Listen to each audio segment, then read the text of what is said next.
the light that waited in the wound. Some wounds never close, not because they're broken, but because they've become doorways. What once bled now breathes. What once hurt now hums with holy memory. I used to pray for God to take the pain away, but now I understand He didn't come to erase it. He came to inhabit it, to turn the wound into a window where His light could enter.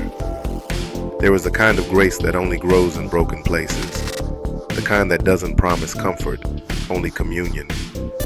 Every scar carries its own scripture. Every ache has its own language of redemption. When I tried to hide my pain, it owned me. When I faced it, it anointed me. Because the wound that humbles you, it's the same wound that holds your wisdom. There, in the deep places I thought were abandoned, I found a pulse, faint but steady. And it whispered, the light hasn't left. It's just waiting for you to open. Healing doesn't begin when the pain ends. It begins when the pain is allowed to speak. When we stop treating it like an intruder and start treating it like a messenger. The wound does not come to destroy you. It comes to deliver you from illusion, from pride, from the lie that you must be unbroken to be whole. Sometimes God doesn't fix the surface because He's teaching the soul how to shine from underneath. He doesn't always close the scar. He consecrates it. You can spend your life cursing the place you were cut, or you can kneel beside it and learn its rhythm.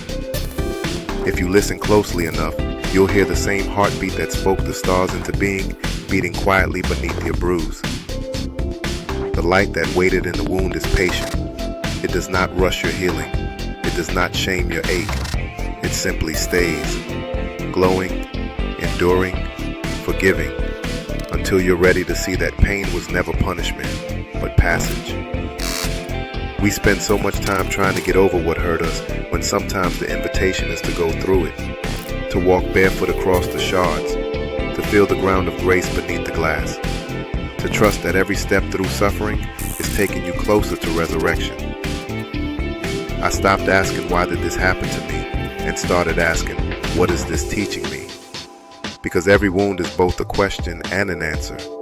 Every pain is a prophecy in disguise. The light that waited in the wound never left. It stayed through every silence, every night you thought you wouldn't survive.